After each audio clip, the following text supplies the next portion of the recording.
Dear students, आज हम steam generator में बात करेंगे बॉयलर टर्म की। बॉयलर टर्म का मतलब होता है कि उसके साथ में क्या क्या फिटिंग अटैच है, क्या क्या इंपॉर्टेंट पार्ट्स होते हैं बॉयलर के, ये हमें देखना है। तो बॉयलर टर्म्स, बॉयलर डिटेल्स, दो तीन भाषा में इसको समझा जाता है।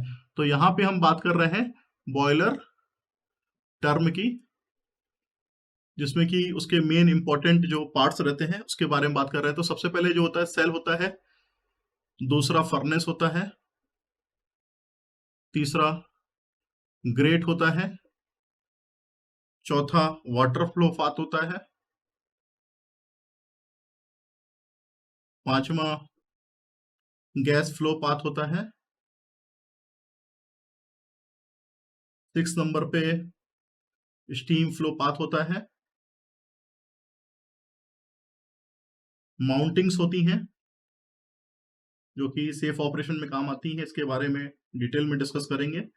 एसेसरीज होती हैं जो कि बॉयलर की एफिशिएंसी बढ़ाने का काम करती हैं। उसके बाद जो होती हैं फिटिंग्स, फिटिंग्स में माउंटिंग एंड एसेसरीज आ गया है। फिर उसके बाद ब्लोइंग ऑफ, ये भी फिटिंग्स में ही आता है। और सेटिंग्स कुछ करनी पड़ती हैं ताकि बॉयलर की क्लीनिंग वगैरह, कभी इमरजेंसी पड़ती है, शट डाउन होता है तो हम उस टाइम पे कर सकें। Water space and steam space, तो ये सब बॉयलर के टर्म्स होते हैं जिनको कि हम एक एक करके यहाँ पे डिस्कस करेंगे। तो सबसे पहले बात कर रहे हैं सेल की। तो सेल जो होता है ये मेन कंटेनर कहलाता है, जो कि हाई क्वालिटी स्टील का बना रहता है, जिसके के अंदर पानी रहता है। पानी को कंबशन ऑफ फ्यूल के द्वारा हीट सप्लाई की जाती है ताकि वो स्टीम में कन्वर्ट हो सके।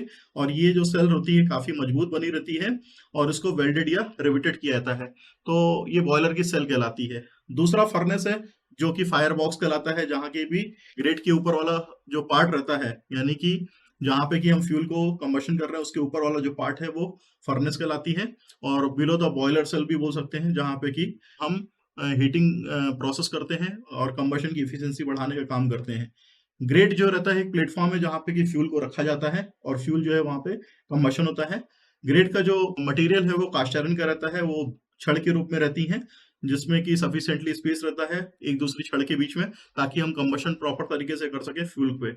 वाटर फ्लो पाथ एक ऐसी जगह होती है जहां पे कि बॉयलर के अंदर पानी किस तरीके से फ्लो हो रहा है उसके लिए एक सर्किट तैयार किया जाता है, और ज्यादातर ये वाटर ट्यूब बॉयलर में होता है।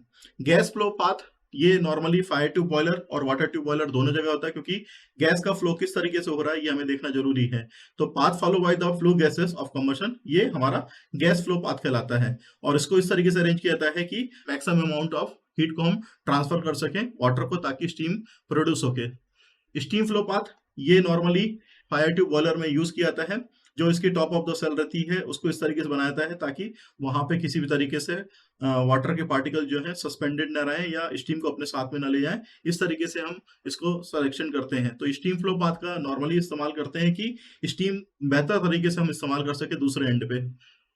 अब फिटिंग्स की बारी आती है, तो फिटिंग्स में माउंटिंग एसेसरीज का सबसे ज्यादा इंपॉर्टेंट रोल है।